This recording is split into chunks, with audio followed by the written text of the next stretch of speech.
Elena Morales made a ritual of visiting the art cupboards in every foster home she supervised. Over 8 years as a social worker for the county, she had learned a child's sketchbook told truths the mouth could not. Where nightmares hid, how bruises were earned, what words had been shouted when adults thought no one listened.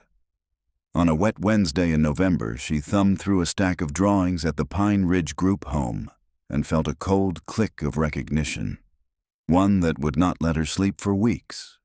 The page belonged to Jordan, a 9-year-old with an easy laugh and a file thickened by placements gone wrong. At first glance, the drawing was nothing more than a charcoal spiral, a tight coil that widened outward until it kissed the paper's edge.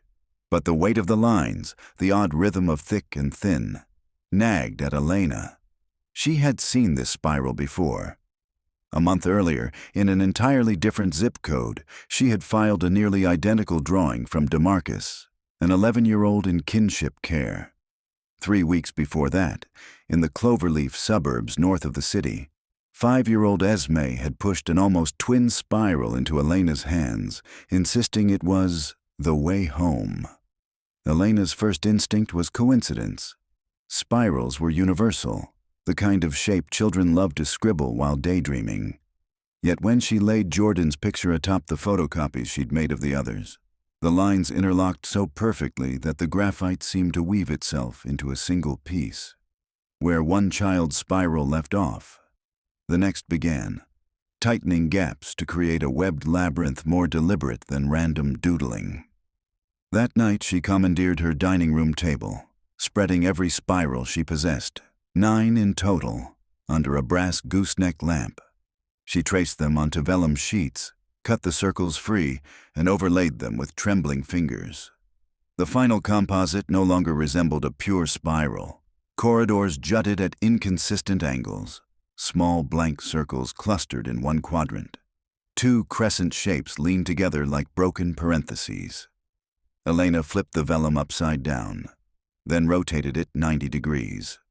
Recognition struck. She was looking at a map, viewed from above. 3 years earlier, she had chaperoned a group home field trip to Spindlewood Park, a shabby amusement ground throttled by lawsuits after a coaster derailment killed 2 teenagers. The place had shuttered overnight, fences locked with rusted chain. Standing over the vellum, Elena saw the same haphazard footprint. The corkscrewed track of the cyclone coil, the ring of concession stalls, the watery void where an artificial lagoon had once glinted. The tiny crescents were bumper boat docks. What she mistook for blank circles were ticket kiosks, each in the exact spot she remembered. Without meaning to, the children had given her an aerial rendering of Spindlewood, a place none of them had ever visited. When she tried to sleep, an unearthed rumor padded through her thoughts. Spindlewood had been purchased at auction 2 years ago by an LLC whose listed address matched nothing but a rented mailbox. Local gossip alleged the new owners were running psychological trials on runaways, sensory deprivation tents, experimental narcotics, electromagnetic pulses. Elena had dismissed the rumors as urban legend, the kind of boogeyman locals invented to explain midnight screams echoing from a rotting Ferris wheel. But the map glowed on her table like an indictment. She spent Thursday poring through case notes. The 9 children who'd drawn the spirals had come from different backgrounds, black, white, Latinx, boys and girls, ages 5 through 13. They shared no therapist, no school district, no biological link. In the past 2 years, they had bounced through 18 separate placements. The only intersection was Elena herself. Each child was on her caseload. By Friday morning, her rational mind, trained on statistics and mandated report statutes, declared the entire notion preposterous. Then her phone buzzed with an update from a foster mother in Silver Lake. 6-year-old Charlie, newly placed, had spent breakfast carving a spiral into the wooden table with a fork. The woman attached a photo. Elena zoomed in and watched her certainty melt. She told her supervisor she was taking personal leave, then drove to the county record office in a downpour that muted traffic into a dull hush. Property deeds for Spindlewood were sealed, but campaign finance disclosures were not. and Elena found a trail of donations from the LLC to a state senator's re-election committee. One of the senator's staffers, a former medtech executive, served on an advisory board for advancing cognitive resilience in youth. Her next stop was the Central Library's basement archives. A 1994 referendum on park safety contained a fold-out schematic of spindlewood. She made a digital copy, loaded the image into Photoshop, and overlaid a scan of the children's composite spiral. Line for line, they matched. Only one feature was missing: the Hall of Whispers, a funhouse installation of curved mirrors that had been gutted after the park's closure. In its place, the children's map showed a thickened bullseye, as though something new had sprouted there. Elena's fingers shook as she packed the scanner lid. A sane adult would forward everything to the police, but she knew how such things went. An overworked detective would log her story as concern, possible mental health. The drawings would vanish into evidence, never decoded, while whatever hid in Spindlewood kept operating. The foster system thrived on obscurity. Children's words were the easiest to dismiss. Elena felt a savage need to prove their truth before bureaucracy swallowed it. She phoned Luis Ortega, a local photojournalist whose exposés on group home neglect had once cost Elena 5 days of migraine, yet eventually forced legislative change. Luis met her for coffee, hoisting his Nikon and a cynical brow. He listened while Elena slid spirals across the table, recited addresses, statistics, psychiatric notes. Something in his hawk-sharp face softened. "Kids invent patterns," he said, voice low. "But 9 kids inventing the same pattern, that's a lead." He tapped the composite. "You're sure this is Spindlewood?"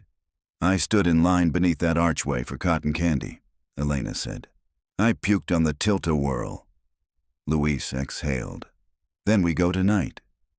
Dusk fell like wet wool. Elena parked 2 blocks from Spindlewood behind an abandoned strip mall, headlights dark. Luis hefted a black backpack, cameras, battery packs, a small bolt cutter he joked was for souvenir chains. They crossed cracked asphalt where weeds speared through fissures.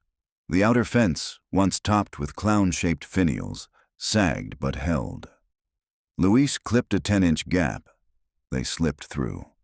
Inside, moonlight painted the park in pewter. The cyclone coil rose like a fossil ribcage. The funhouse facade slumped, eyelashes of peeled paint. Wind threaded through busted calliope pipes, droning a flat note. Elena kept the children's map on her phone, grid aligned to GPS. They followed the spiraled path toward the bull's eye. Twice they paused, the air quivering with a subaudible hum, as if a generator idled underground. Near the park's center, floodlights bloomed, stark white, silent. Louise dragged Elena behind a concession booth. Beyond the glare stood a corrugated warehouse never part of the original park. Its steel walls were unmarked save for a yellow recycling symbol topped by the letters R3, the same acronym that appeared on the LLC's tax filings Elena had skimmed. 2 men in security uniforms paced with tablet screens. No signage, no company name, no hazard placard. "Illegal psychological trials," Luis whispered. "If they're playing with EM fields, they'll shield inside metal. Kids get treated, pumped full of whatever, then dumped into the foster system for observation. Cheap, untraceable subjects." Elena imagined every spiral she'd catalogued. Children hunched over paper, eyes far away, coaxing out lines as though compelled. "What if they're calling the kids back?" she said. "Conditioning them to remember the path." A thunder of shutters startled them. Luis had popped his camera above the counter, capturing images in rapid fire. The security guards spun. One raised a palm to an earpiece. Metallic doors of the warehouse hissed open. More guards emerged, sleek rifles slung. "Run!" Luis said. They sprinted toward the tilt-a-whirl shell. Elena's lungs blazed. Behind them, boots hammered. Luis dove under torn canvas. Elena followed, dragging debris to mask their entrance. In darkness they crouched, shaken by mingled breath. Suppressed flashlights flickered through rips in the canvas but moved on. After minutes bled into stillness, Luis peeked out. Guards clustered by the funhouse ruins, consulting tablets. "They've got movement sensors," he murmured. "But they don't want police attention, no sirens." Elena's phone buzzed, nearly dropping from her palm. A text from an unknown number. "Stop." She stared. Another text arrived. A photo. Jordan's face. A selfie the girl must have taken weeks prior. Eyes smiling. Beneath it, one word. "Listen." Her throat closed. "They have the kids' phones," she choked. Luis inspected the number and shook his head. "Spoofed. They hacked your cloud." Elena's fury ignited. She crawled out, ignoring his grip. "We need proof inside that warehouse." If what they found saved even one child from becoming spiral-marked, the risk was worthwhile. They skulked along vendor stalls, halting whenever flashlights veered.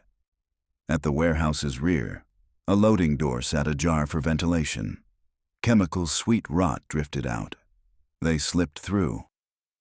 Concrete corridors emitted a faint antiseptic glow from recessed LEDs. The hum Elena heard earlier vibrated her sternum. Along each wall hung panels of what looked like acoustic foam, but studded with copper coils. Small digital counters ticked in red cadence. Luis captured every corner. Elena followed the map's bullseye intuition, turning left, then right, until they reached a circular chamber. Glass partitions lined the perimeter, each hosting a padded chair affixed with gel electrodes. Tablets displayed sine waves. Oversized speakers pointed at the chair's headrests. The center of the room held a raised dais with a swirling black and white spiral painted floor to ceiling, mirrored infinitely by angled plexiglass. Elena swallowed bile. The real spiral. Children had drawn its echo from memory burned deep. A monitor on the dais cycled files labeled by initials and ages, matching the foster kids. Under DeMarcus's name glowed metrics. Alpha wave entrainment, 87% coherence. Q responsiveness, 6.2 sec. She scrolled frantically. Every child was tagged as a Phase 1 subject. Phase 2 had blanks, as if awaiting data. Jordan's row pulsed yellow. "Return scheduled." A door clanged. Elena ducked behind a console as a lab-coated technician strode in, tapping his tablet. Luis, hidden behind camera racks, motioned to retreat, but Elena felt the technician's proximity as gravity. He paused at the central dais, adjusted a dial, and a low, oscillating tone filled the room. Invisible pressure tightened Elena's temples. She clenched her jaw to fight the hypnotic tug, but her limbs tingled with pins. The technician spoke softly, perhaps into a headset. "Resonance stable. Initiate remote prompt." On a side monitor, security footage flashed from 9 separated bedrooms, foster homes. Jordan stirred awake, eyes glassy. DeMarcus sat up, staring blankly. Each child slid from bed and walked beyond camera view, pulled by unheard music. Elena's scream stayed lodged behind her teeth. She pictured them leaving houses barefoot, following unseen route markers drawn into their brains, toward Spindlewood, toward this chair. She had maybe an hour to stop it. She eased forward, heart throbbing. Luis timed his movement with her. He reached the technician first, clamping a hand over the man's mouth while yanking his elbow to cut blood flow. The man slumped. Luis dragged him aside, securing wrists with camera strap. "Shut it down," Elena gasped. She fumbled at controls. Sliders offered parameters. Frequency, gain, strobe. She slammed the master switch. The spiral screens faded. Another alarm spiked, shrill as drill bits. Across the console, a prompt demanded, "Abort protocol, YN." She jabbed Y. A countdown halted. On the remote bedroom feeds the children blinked, confusion shadowing their faces, then crawled back under blankets. Relief nearly buckled Elena, but boots pounded in the corridor. "Photos," she whispered. Luis clicked in manic bursts. The monitors, the tags, the electrodes. Then they ran, weaving through corridors. A back exit spilled them into the bumper boat lagoon, now a cracked basin. Guards spotted them. Gunfire spat dust. Luis shoved Elena behind a concrete barrier while returning flash from his camera strobe, blinding several men. He jerked Elena onward, across warped planks of the old boardwalk under the skeletal cyclone. Sirens finally wailed, off-site but closing. Luis must have triggered an auto-send of photos to the newsroom cloud. The company had called real cops to contain exposure. Near the outer fence, they found their cut gap blocked by an SUV. Elena bolted toward a service ladder leading to the coaster maintenance catwalk. Height was their gamble. They climbed onto rusted rails, spines scraping bolts. Below, guards shouted but hesitated to fire upward. The catwalk bridged toward the highway perimeter where a billboard scaffold loomed. Wind carved Elena's ears. She and Luis crawled the final beam, leaping onto the billboard's rear rungs. The drop beneath promised broken bones, but beyond it flashing red and blue lights swarmed. Actual police cruisers. Luis swung down first, raising hands. Elena followed, grit gouging her palms. Authorities converged on them, guns drawn. A captain barked, "Identify yourselves." Luis delivered name, press ID, a zipped folder of images. Elena flashed her county badge, voice trembling. "There are children. Your evidence is inside that warehouse." Some officers peeled off. Others cuffed the pair for safety, yet kept them in sight. Elena watched K-lights skim the park as tactical teams breached the warehouse. Minutes later, medics wheeled out the bound technician, then 2 unconscious guards. Plastic tubs of electronics followed, sealed in evidence bags. At 5 a.m., after statements saturated in caffeine and fluorescent glare, Elena sat on the station's steel bench, free of cuffs but numb. Luis slumped beside her, eyes red. "They'll smother it," she whispered. "Not with those photos broadcast," he said. "Half the city's clicked on the gallery. My editor ran the story at 3. R3 stock is tanking." Elena thought of the 9 children. The spiral might fade from their minds, or linger like a scar. She pulled her phone. Already it buzzed with notifications, attorneys, reporters, crisis counselors. One message rose above the flood. From Jordan. A selfie again, this time wide-eyed, blanket draped over her head. Text beneath. "I had a bad dream, but I'm okay now." Elena replied, "We stopped it. Call me when the sun comes up." She hit send and felt tears streak. She had no illusion the fight was over. Corporations mutated. Senators found new donors. Another abandoned property waited for conversion into secret labs. But tonight, children had woken in their own beds instead of cold chairs under strobe lights. For Elena, the difference was everything. Weeks later, a federal inquiry subpoenaed Elena's testimony. R3 executives denied wrongdoing. Their lawyers blamed rogue contractors. The senator hemorrhaged polling numbers and withdrew. Court motions tangled, money lubricated gears, but R3's facilities were seized. Every foster child on Elena's caseload received trauma-focused therapy funded by a settlement R3 hoped would hush the public. The spiral, though, proved persistent. Elena began a new ritual. At the start of each home visit, she asked the child to pick any shape to draw: flowers, stars, rectangles. Spirals were not forbidden, but she watched for them with a hawk's patience. If any appeared, she'd measure line weights, count rotations, overlay scans. For months, none resurfaced. Then one April afternoon, a boy named Adrian cupped her hand, shy. "I made you something," he whispered, passing a folded page. She opened it, breath stalling. A spiral, yes, but loose, carefree, as if spun for joy rather than compulsion. Its lines meandered, unweighted by secret instruction. Elena knelt. "Tell me about it." "It's a tornado," Adrian said, grinning. "Because I feel swirly inside when I ride my bike fast."